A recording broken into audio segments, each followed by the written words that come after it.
Did you guys see that ludicrous display last night? Did you get that reference? And Richard Ayoade is in the film. He's one of the voices. Right. So, double points. Welcome to Screens of the Stone Age, the podcast where scientists review movies about prehistoric people.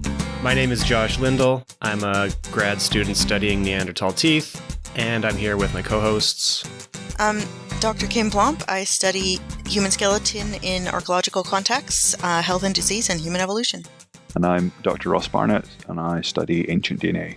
Today we're reviewing the movie Early Man from 2018, which is the story of a soccer match, a football match between the Stone Age and the Bronze Age. Maybe I summed up the whole movie. Maybe that's the entire summary for this one. Pretty much, yeah. Does somebody want to give a little bit of a more thorough summary? Sure, I will.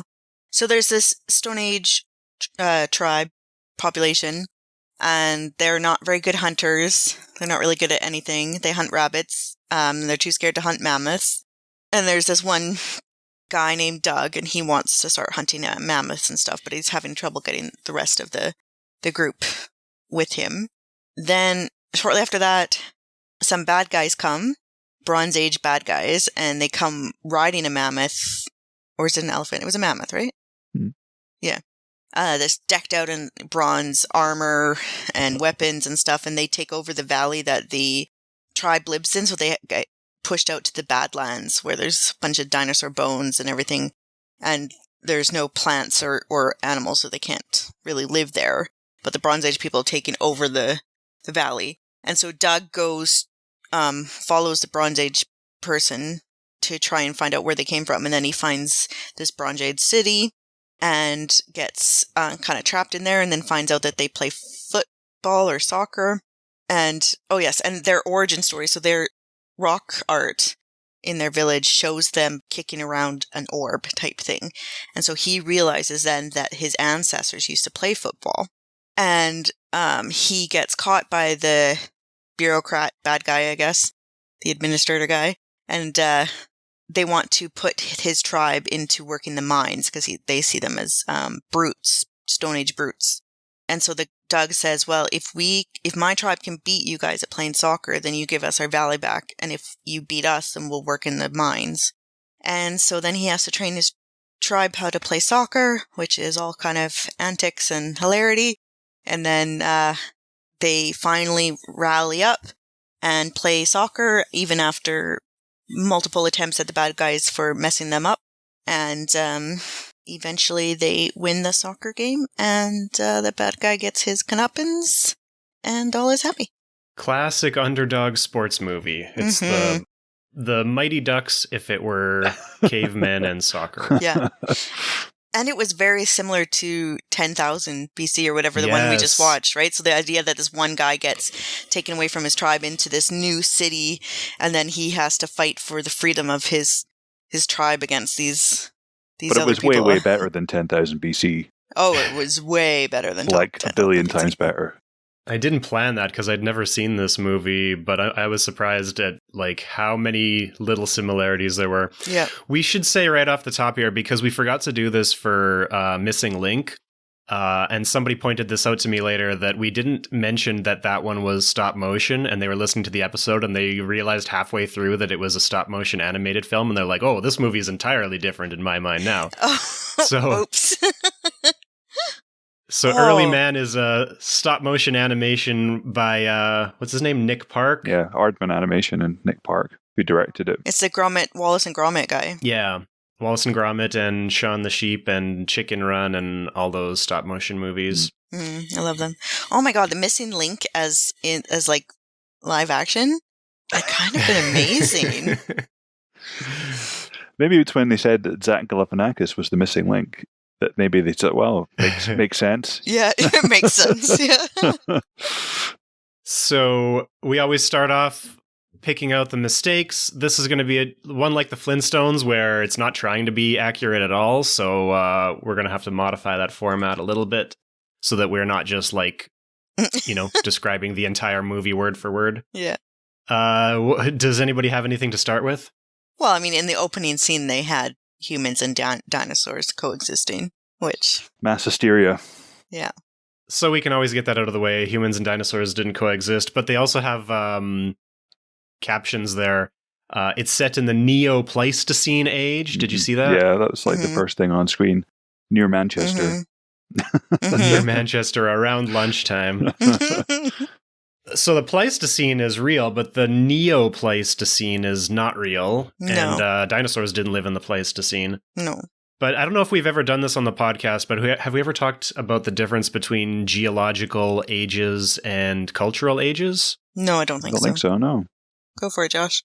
Well, it's probably worth pointing out. So, like, the Pleistocene is a geological age, which is similar to, like, the Jurassic or Cretaceous, which is probably what people would be most familiar with.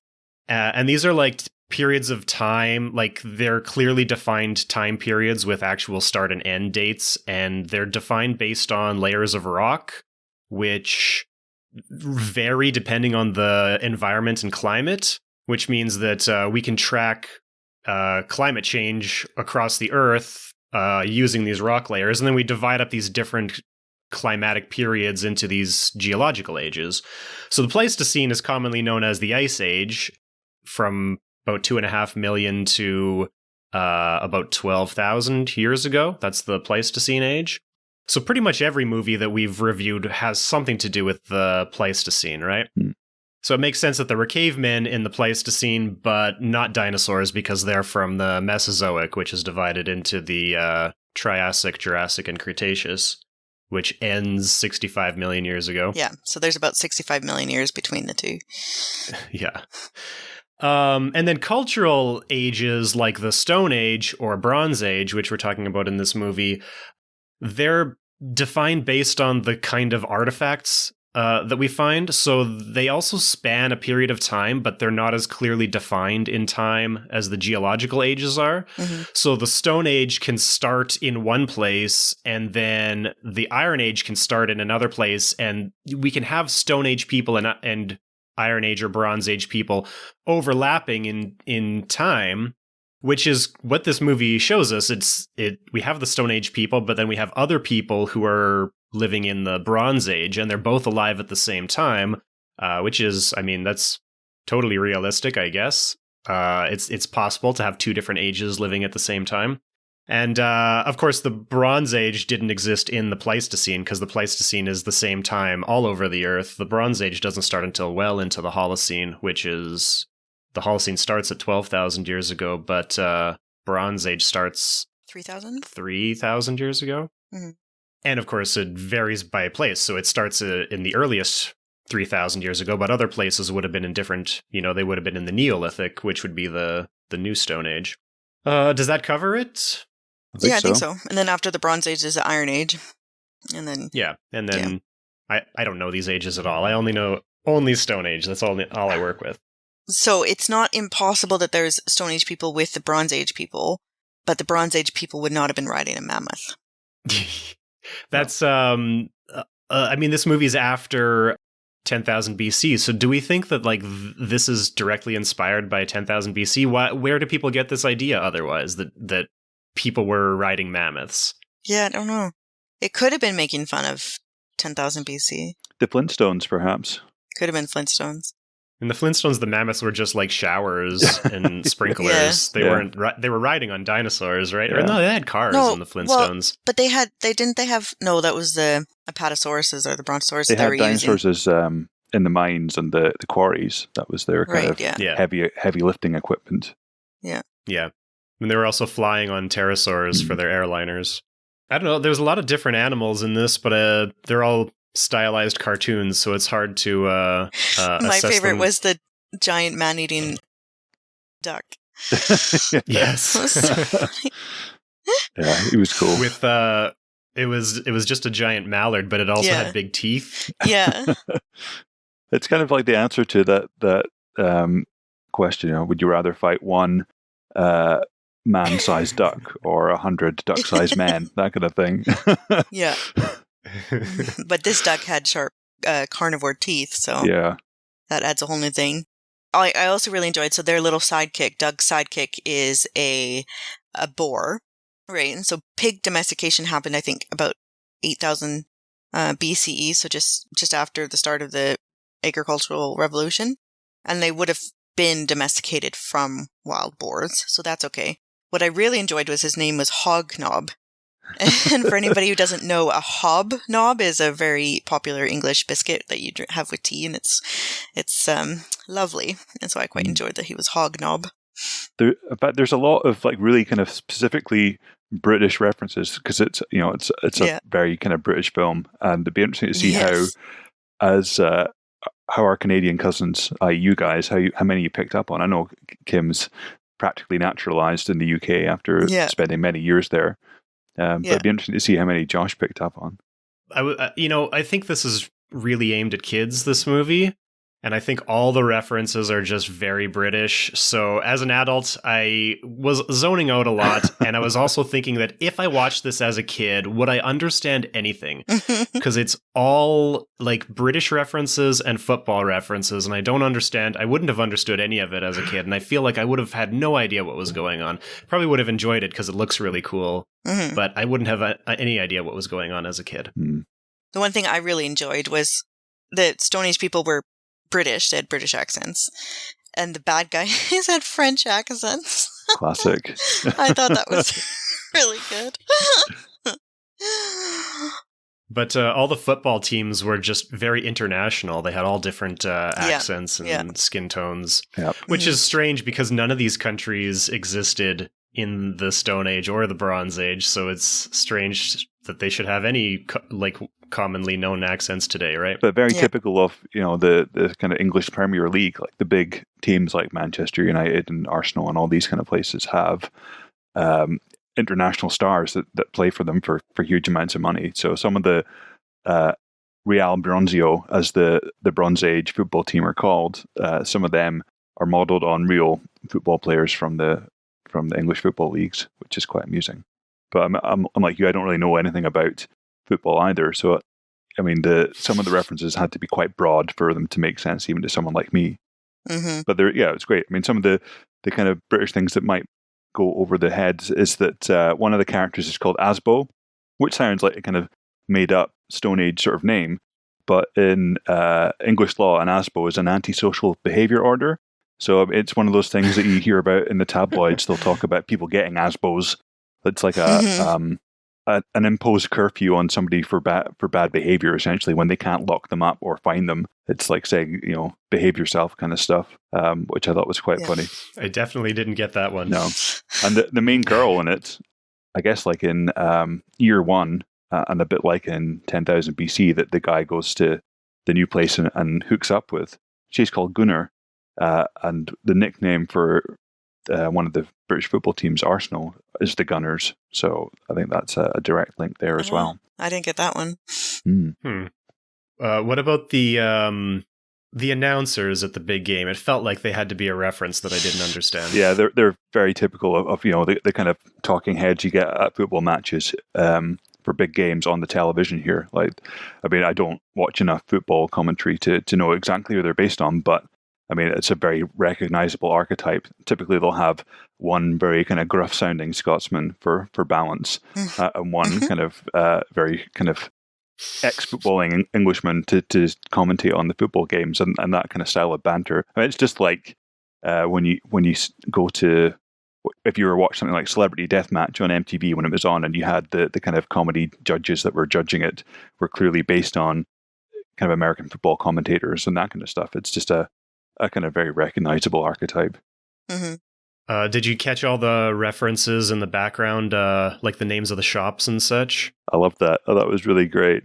What were they? I missed them. I'm so bad at paying attention to the background. There was Jurassic Park, was like a kind of butcher's. Beaker People was like where you got your kitchenware from. Beaker People are Bronze Age, as a Bronze Age population in from England. Bronze Age, right? Oh, I don't know. I mean, that's straying in archaeology. It's out of my comfort zone.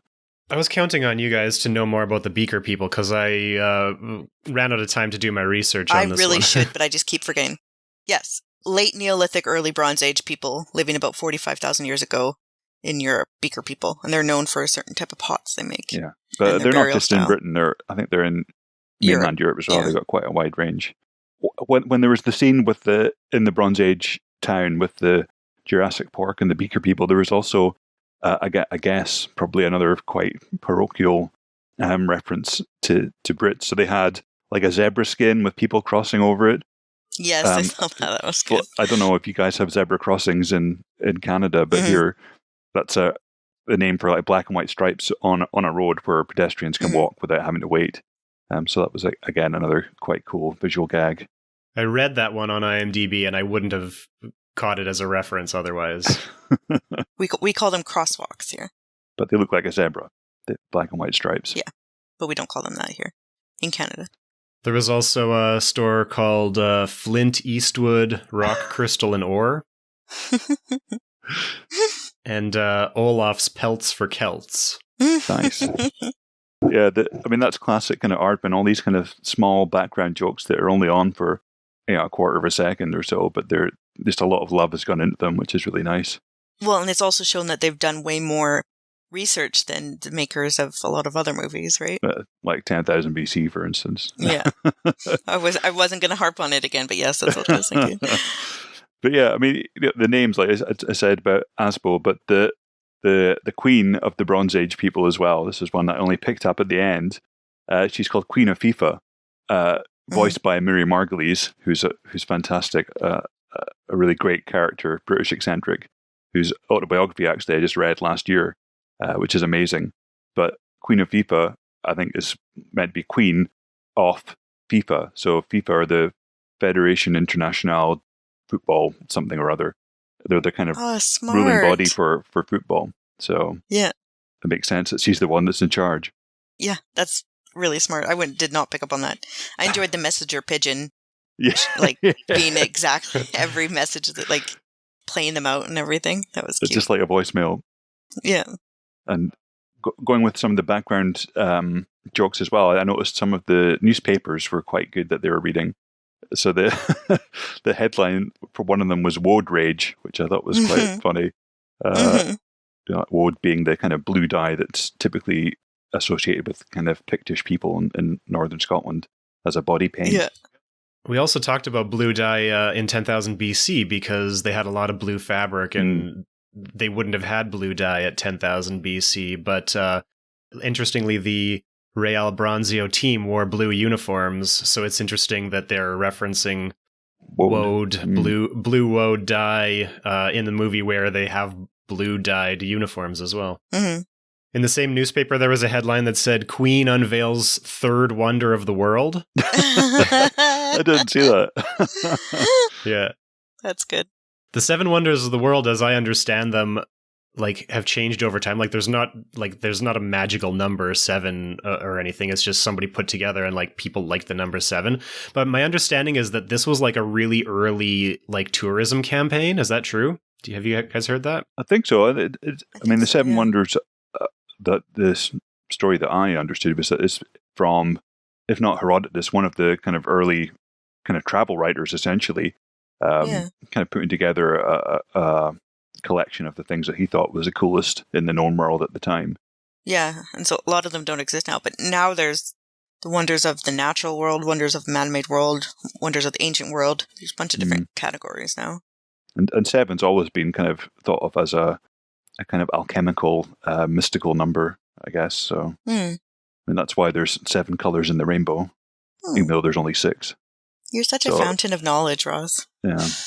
Well, because Isaac Newton was a little bit kooky when it came to, I guess it was early science, so he didn't have enough of a background. He was a full metal alchemist. Yeah. So what color is not in the rainbow? Indigo.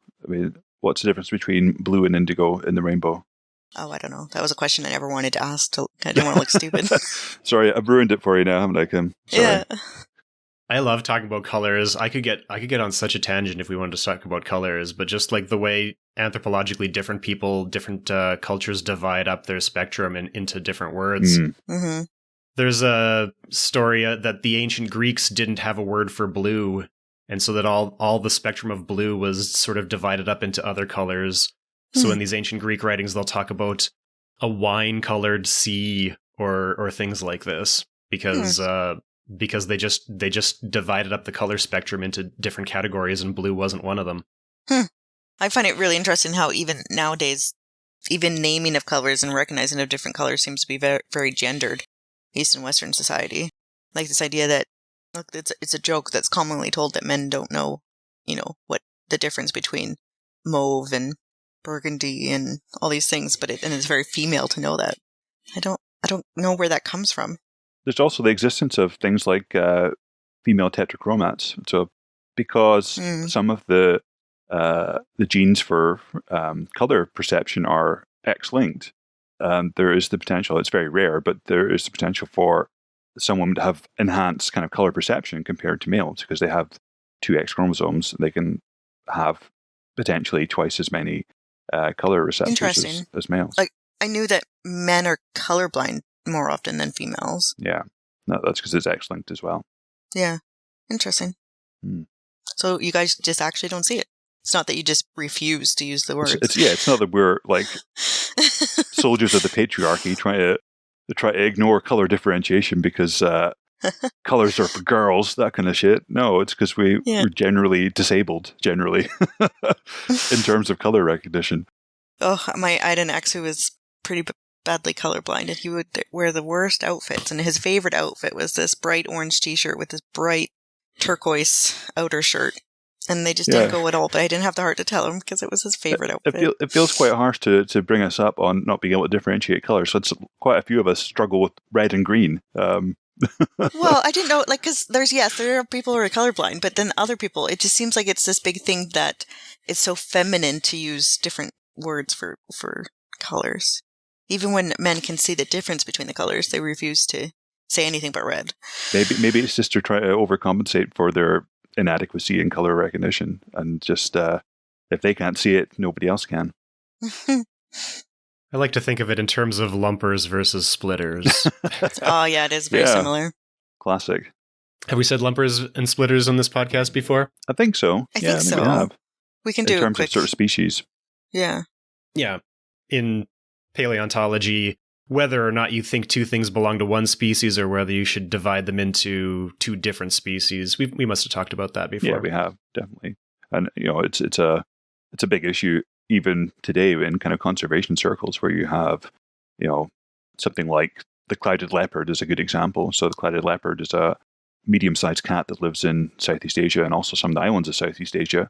And until recently it was thought of as one species, but then through genetics and some fine detailed look at morphology and coat colors, coat patterns, it's been recently split into 2 species. So there's one that's found on mainland Southeast Asia and one species that's found on island Southeast Asia. And so, in terms of conservation, it's probably a good thing to split them up because then you have 2 distinct species to work with, 2 species plans that can be put together to independently, or at least semi-independently working groups that can tackle the issues that they're facing. Whereas if they are lumped as one species, then you could maybe have, the death of 1,000 cuts, where some of the island populations will be let to go extinct because the mainland population is doing fine, but actually you're losing a big chunk of the genetic diversity because you're losing these distinct populations. So, yeah, it's a kind of question that has a lot of relevance in multiple kind of spheres of knowledge. Yeah. In anthropology, we just had one. So the way that we identify species in paleoanthropology in fossils is to look at characteristics of the bones and then to say, these look more similar than these look more different than these. And it can become quite down to minutia of different shapes of teeth and different morphologies like that. And just recently, 2 researchers from the same university, Tel Aviv University, one group found this Pleistocene mandible and they described it as a new species. And then another researcher at that same university, who's very well known and is probably one of the world's best anatomists when it comes to ancient hominins, said, no, it's just a Neanderthal. It's clearly a Neanderthal. It's not a new species. And there's been a huge fight there now. It's even made the news. That's going to make departmental meetings quite spicy, I'd imagine. Well, it's whether or not it's related or not, but the senior guy, within a week, his office that he's had for like 30 or 40 years is locked, and he didn't have the key now. Whether those are related, the university says those aren't related. Yeah, just a coincidence. I don't know. But yeah, if you look it up, it's actually, there's news articles on it. Wow. So it gets quite heated. Yeah, serious business because the stakes are so low. Yeah.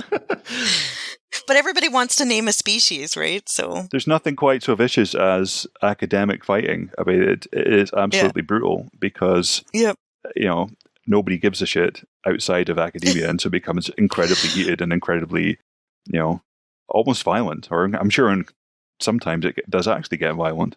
Yeah. I've seen yelling matches, poster sessions and stuff at conferences. Yeah, I mean, well, everybody that goes into, paleoanthropology and stuff, even if they don't admit it to themselves, they want to find a species and name a species. Like, that's so cool to do that. And so I'm sensing that you want a Homo plumpius somewhere along the line. I've always wanted to find a dinosaur and call it Plumpodon. Oh, somebody get on that, because that would be amazing. Plumpodon, Stegoplump, Plumposaurus Rex. Plumposaurus Rex. There's lots of possibilities. Yep. Well, yeah, I mean, there's some dinosaurs and stuff in this film as well. Like at the beginning, there was dinosaurs. And they also had, I noticed, a very obvious skeleton of Dimetrodon, which isn't a dinosaur, later on. So Dimetrodon's a synapsid. Triassic, right? Yeah, well, I think at least that early. So 250 million years ago. Yeah, I will get in trouble from people I know that study early mammal-like reptiles if I try and explain badly what Dimetrodon actually is. But basically, it's not a dinosaur; it's something else, a reptile, which right? is complex and cool. It's just, isn't it closer to a reptile because it's got the legs that come out and down like a reptile, right? I mean, my understanding. Am I thinking of the wrong one? I'm thinking of the one with the big fan. No, that's the right one. That's the right one. But they're not. They were traditionally called mammal-like reptiles because they're synapsids, which is the same kind of vertebrate group that mammals and other things that are now extinct have descended from. Right. So they're on our branch rather than on the dinosaur branch.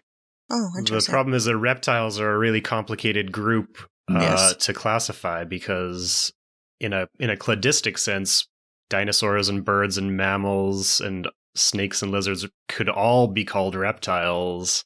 Yeah. It's like fish. I mean, it's a term which they could all be called fish too, right? Yeah, exactly. Mm-hmm. If that doesn't make any sense, I think there's a podcast called Everything's a Fish. What is it called? Oh, it's No Such Thing as a Fish, I think it's what it's called. No Such Thing as a Fish, yeah. What about the two dinosaurs right at the beginning that were fighting? They're obviously based on like the classic stop motion silent film dinosaurs. Yeah, I love that. I think I read somewhere that while they were being filmed, they were called Ray and Harry as a kind of nod to Ray Harryhausen, who did a lot of these early kind of stop motion amazing things like King Kong and Valley of the Guanji and things like that. So you'd assume that would be a Tyrannosaurus and a Triceratops because those are the classic, and I think it's probably a Triceratops, but the other one doesn't look like a Tyrannosaurus to me. Did you guys pay enough attention? I didn't pay enough attention. What was different about it? It was the old-fashioned Tyrannosaurus, or it could have been an Allosaurus. I don't think it's either because it had 3 fingers, which Allosaurus would have 3 fingers, but Tyrannosaurus have 2 fingers. Yeah. But it also had a horn on its nose. Ceratosaurus, maybe then? Or Carnotaurus, something like that. Ceratosaurus is what I wrote down. Carnotaurus has like almost no arms, doesn't it? Oh yeah, that's right. And they're weird backwards pointing things. Yeah. But I mean, it's not. I mean, this was back when I think Stegosaurus was bipedal, right? Like they didn't have it, and then didn't Iguanodon for a while? They had Iguanodon with the thumb. No, they're basing when they made those, they were based on like the old fashioned, Yeah. And the Iguanodon thumb they thought was a horn for a while, right? Yeah. So it might be playing on that too. Yeah, it could be just a made-up dinosaur with a horn on its nose to look cool, or we can try and classify it as probably Ceratosaurus as far as I understand dinosaurs, but most of my dinosaur knowledge is limited to what was published in picture books in the early 90s. So. Yeah, I know, me too. And Ceratosaurus is quite new discovery, right, in the last couple of decades, I think. I don't think so. No? We should probably stop talking about dinosaurs because I think that we might be at the extent of our knowledge. We're bullshitting now. Yeah. Do you guys know anything about the archaeology of sport, which is in fact a real thing? I'm going to say absolutely nothing. I don't even know anything about the current of sports. So the archaeology. The only thing I would know is like the Aztecs and stuff would play ball. Yeah, that's probably the most interesting thing. Mm-hmm. What do you know about the Mesoamerican ball game? Very little. Well, there was two walls, and they played. It was like somewhat like squash or something, where they banged the ball against the wall, and then it would go back and forth. I don't know. I think you weren't allowed to use your hands or your feet. Was it only other body parts? I think what I'm basing this on is watching Apocalypto, so I'm not sure how good that information is. I think it probably parallels the origins of football in a lot of ways because, like, the origins of football are not very deep, but they, start in England and then gets transferred to the United States, and then... Well, no, football started in Scotland. No, that was golf. Well, where was football started? Pretty similar. Golf for definite, but some of the oldest kind of football traditions are in Scotland. Are they? So I've got to bring you up on that, I'm afraid, Josh. Sure. Not the same. You know what? I barely know the difference between England and Scotland. Oh my God. To be honest. Right. You didn't say that to a Scotsman. All right. Take me off this podcast right now. Yeah, this is the end of the podcast. Okay, guys. Oh, jeez. That's like a million times worse than saying that Canada is part of the US. I mean, come on. Yeah. Yeah. I mean, I know that we culturally identify ourselves in opposition to the United States, but the truth is, like, we're pretty much the same thing most ways, right? Yeah, but Scotland, like, there's the whole... Yeah, no. You would get beat up in a pub in Scotland for saying that. So just don't say that if you ever go to Scotland. Oh, jeez. Yeah, wow. I'm just teasing. Ooh, it hurts. Could you imagine, Ross, if you said that in a pub in Glasgow? No. Don't. So what's the Scottish origin of football then?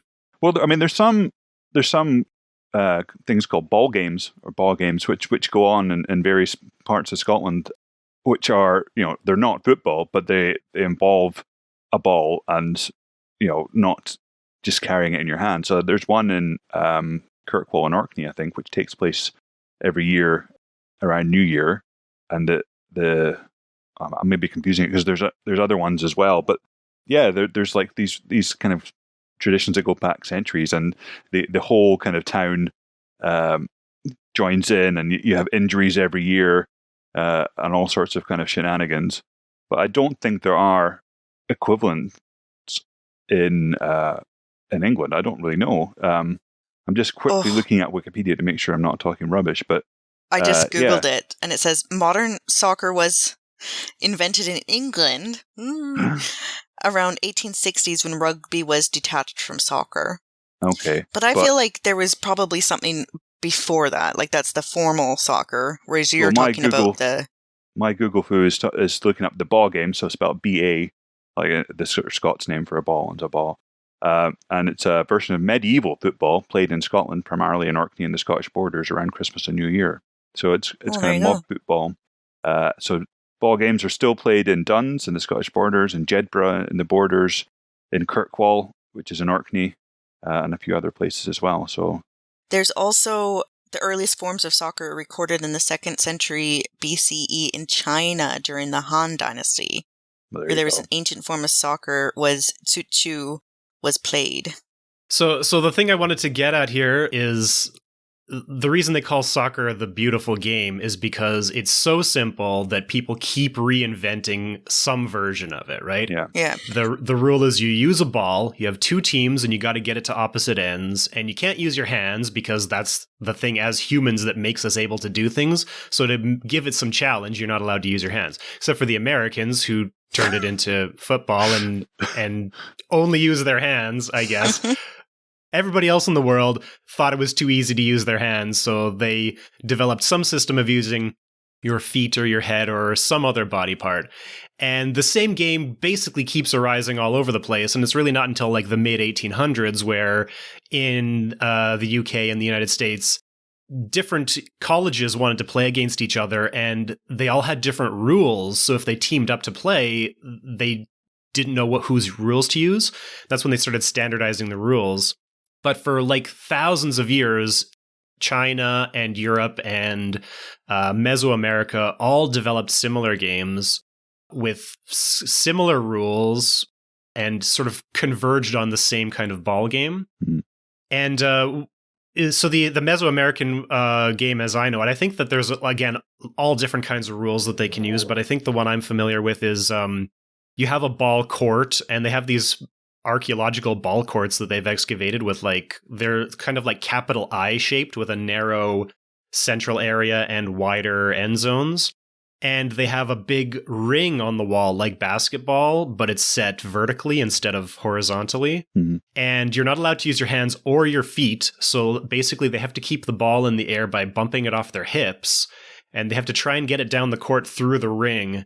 And it almost entirely died out, but there's still a few isolated communities in Mexico that play some version, not exactly that version, but smaller versions of it.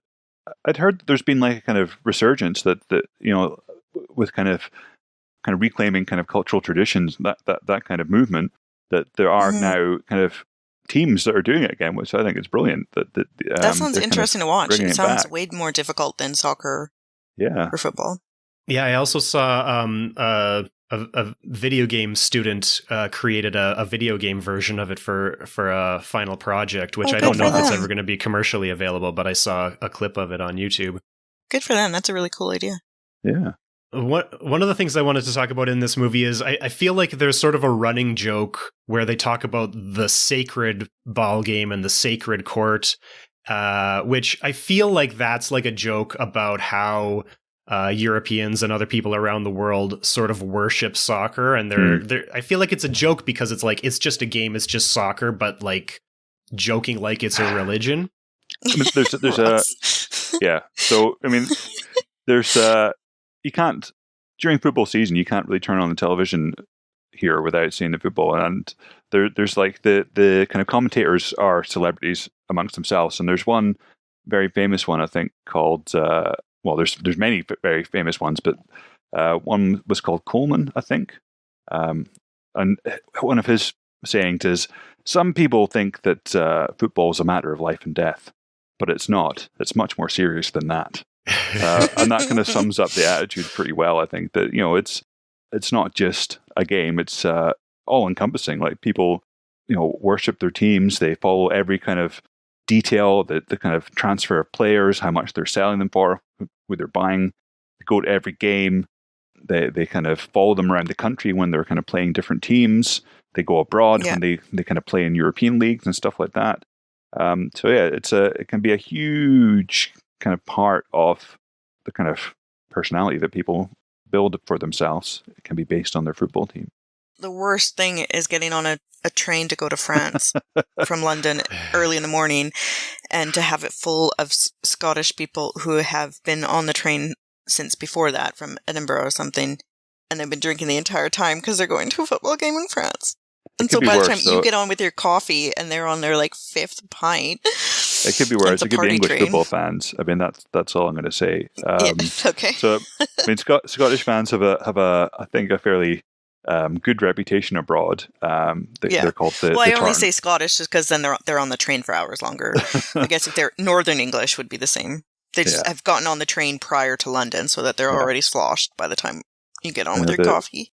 The Tartan 7 Army, in the morning. The Scottish football fans tend to be quite well behaved when they're abroad, and the resilience of them. I find it amazing, the resilience of people who can get on a train at like 4 a.m. and drink all day and go to a game and have fun.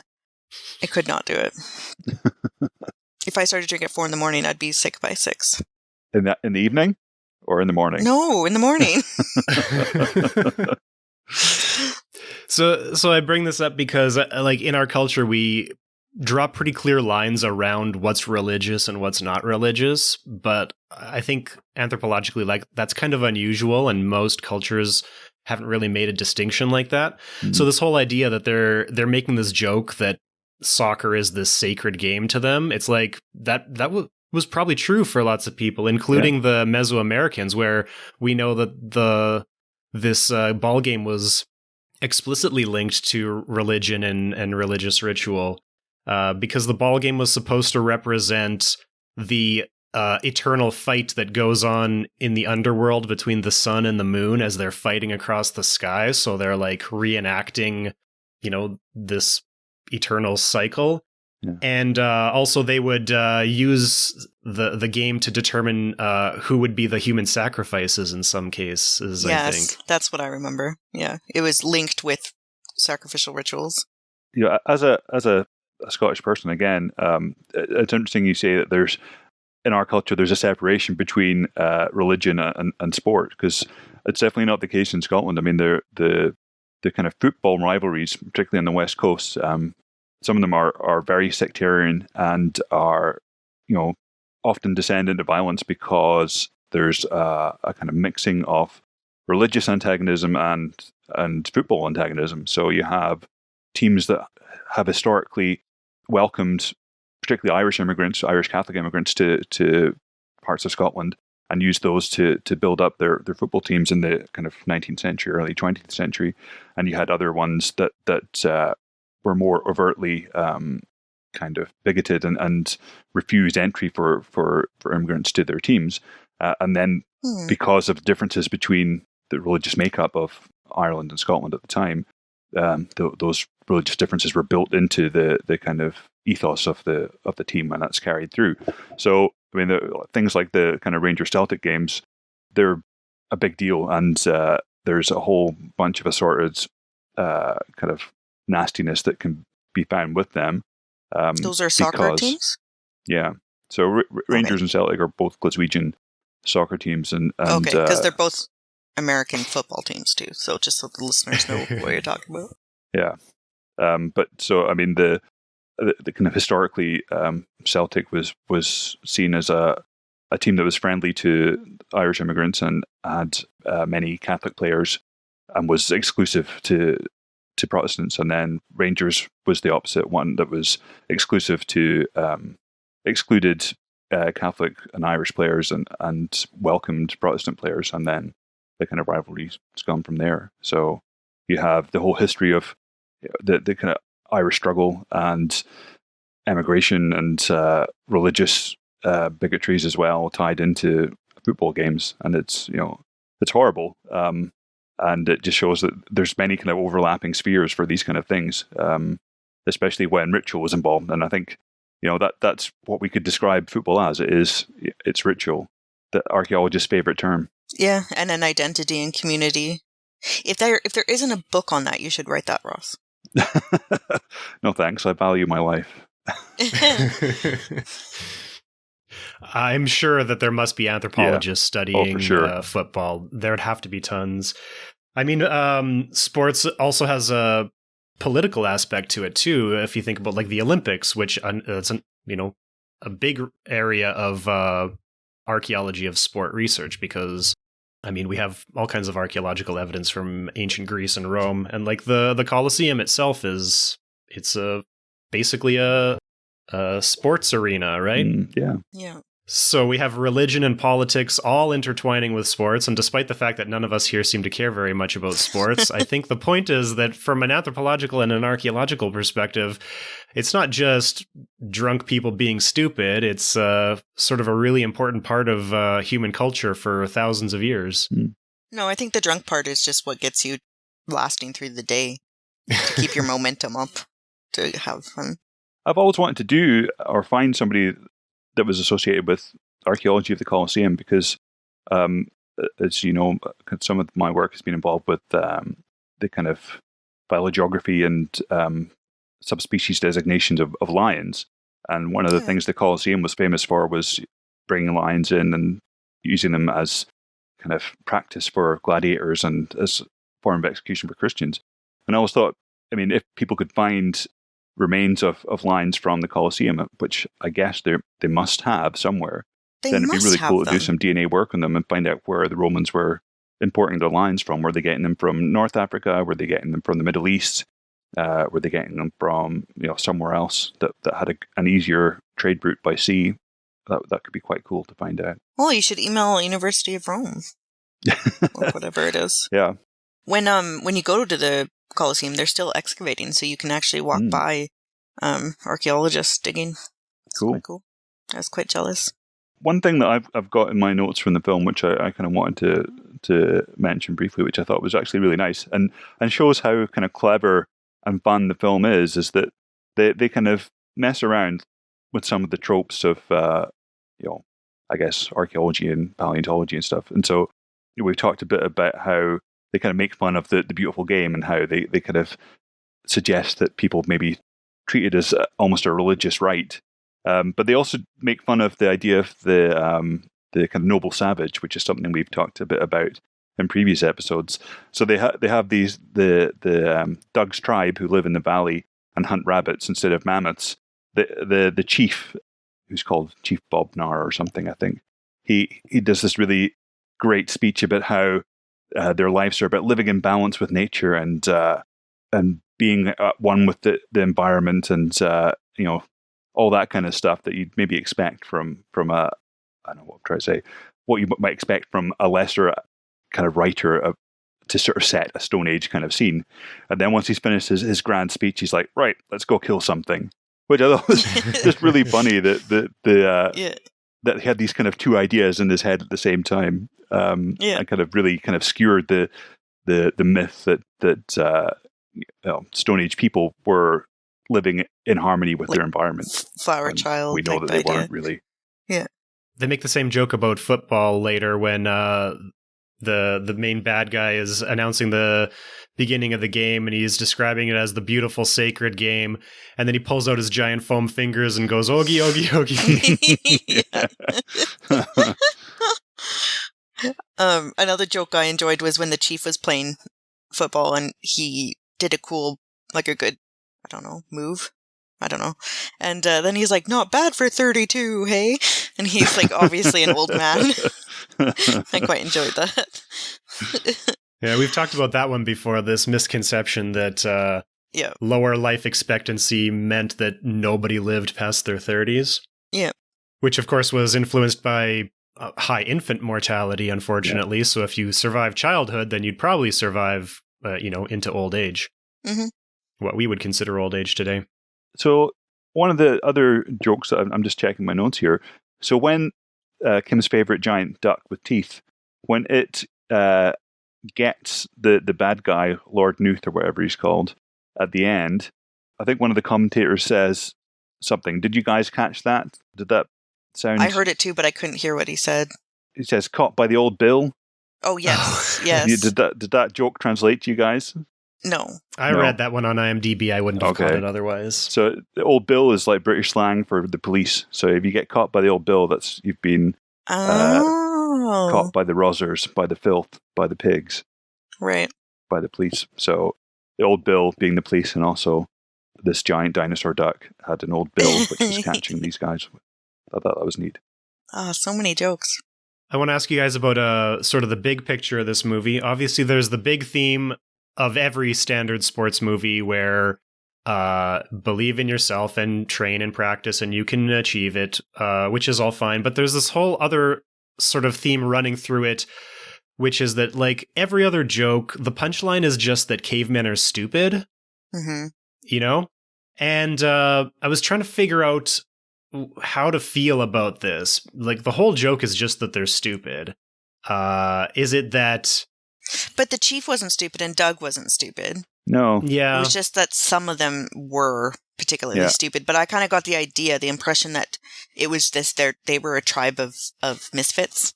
Yeah. That's kind of the idea. I totally didn't get the idea that too many of the jokes were at the tribe's expense. I thought they kind of showed lots of ingenuity and they were treated as different for sure, but not as inferior except by the baddies. The baddies thought they were only worth sending down the mines to work. Well, they were pretty bad at hunting.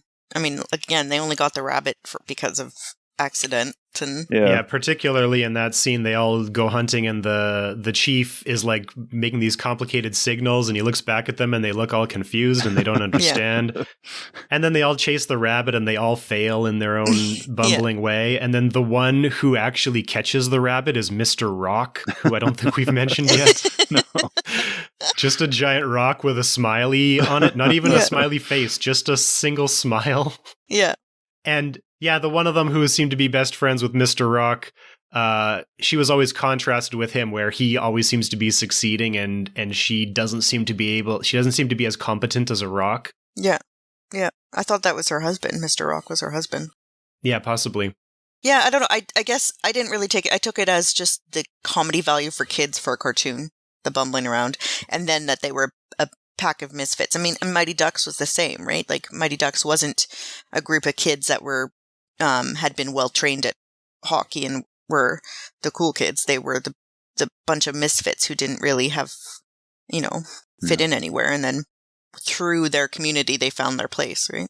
I don't think that the tribespeople were stupid. I think that maybe they were bumbling would be the best kind of description, a very British description. But that's something that Aardman kind of really heavily lean into. They're kind of very British in their sensibility, and their previous characters like Wallace and Gromit, particularly Wallace, he's very bumbling but lovable and not stupid because he has all these amazing inventions. So yeah, I don't think the film kind of portrayed the tribes as, definitely not the chief and Doug and some of the other characters as stupid, just as different.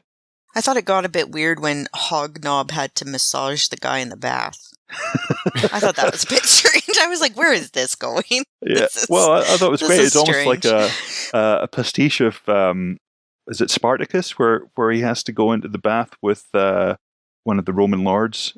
I've not seen it. You don't see that? Oh, well. No. But there's some really great jokes in that bit as well, when he says that the massage is a bit ham-fisted. And it's literally a pig that's doing it. Yeah. Well, he says to do the whole hog. Yeah. Like, he's quite tense to do the whole hog. Well, that was good. Yeah, I enjoyed it. I think it's worth watching. Yeah, I enjoyed it a lot more than I thought I would. I just really love kind of Aardman's style. I love all the Wallace and Gromit films. I love Chicken Run. And Chicken Run and all these other ones, Curse of the Were-Rabbit and things like that. Oh, so good. Yeah. Yeah, I would say I didn't grow up with those movies. I don't know if I've ever actually seen any of them. I'm familiar with them. Oh, you definitely should. Chicken Run and stuff came out when we were adults. So you've got to be a kid at heart to watch them. Yeah, Wallace and Gromit I remember from when I was a kid, but I had never seen it. But yeah, a lot of the references were going past me here. It was a little too much of an effort to catch all of the humor in this stupid children's movie. So, I think it was a good movie. I just don't really think it was meant for me, you know? Okay. I think it's the most I've enjoyed any sport movie, though. Yeah. I enjoyed Mighty Ducks when it came out when I was young, but I don't know. I don't really watch sports movies. I stay away from them because they're always the same. Yeah. I've never seen Mighty Ducks. I've just watched Mighty Ducks 2 like a couple of weeks ago. Mighty Ducks 2 is the one I remember the most. You know what? It's the World Juniors, and it's United States versus Iceland at the end. It doesn't make any sense. Should be Canada versus Russia or Sweden but Iceland? Like, I'm Icelandic, but why was Iceland the bad guys in this movie? It doesn't make any sense. Still, Mighty Ducks is my favorite sports movie because I'm Canadian and it has to be Mighty Ducks. It's the law. Actually, no. Have you guys seen Goon? Yes, I have seen Goon, actually. I thought that was a really good film. Yeah, I think that might be my favorite sports movie. It's really weird. I don't know how I ended up watching it, but I quite like Sean William Scott as an actor, and I find him quite a good watch. He's in lots of terrible films, but he's never terrible in them. So I think I gave Goon a shot and was pleasantly surprised. Goon was filmed in Winnipeg, by the way. You saw a lot of my old haunts in those scenes there. What sport is it? Hockey. Oh, okay. Though, also, I mean, Happy Gilmore is also quite a fun film. Yeah. That's true. Yeah. Yeah, it's a good film. Very quotable. Well, thank you for listening to Screens of the Stone Age, where we list all of our favorite sports movies.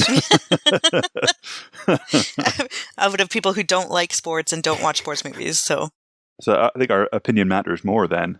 If we don't Yeah. like sports movies, these are the ones we actually think are okay. I can't think of anything except for Moneyball and Mighty Ducks. I can't think of any other sports movie. Unless those cheerleading movies when I was a teenager count. What are they called? Kristen Dunst and stuff. Oh yeah, that was a good movie. I like Which that, one? yeah. Bring it on. Bring it on, yeah. I like that. All right. Is Drop Dead Gorgeous? Is that a cheerleading movie, sort of? Is it a It's a beauty satire? pageant. Oh, yeah. Oh my god, we're such nerds. Is this only just... Are you only just realising this, Kim? No, it's just sometimes it's just so apparent. Sometimes you manage to block it out, but no, it's still there. If you've been enjoying Screens of the Stone Age, get in touch with us. Follow us on Twitter at SOTSA_podcast and on Facebook at SOTSA podcast, or send us an email to screensofthestoneage@gmail.com. Screens of the Stone Age is supported by the Paleoanthropological Society of Canada. Find out more at pasc-scpa.ca.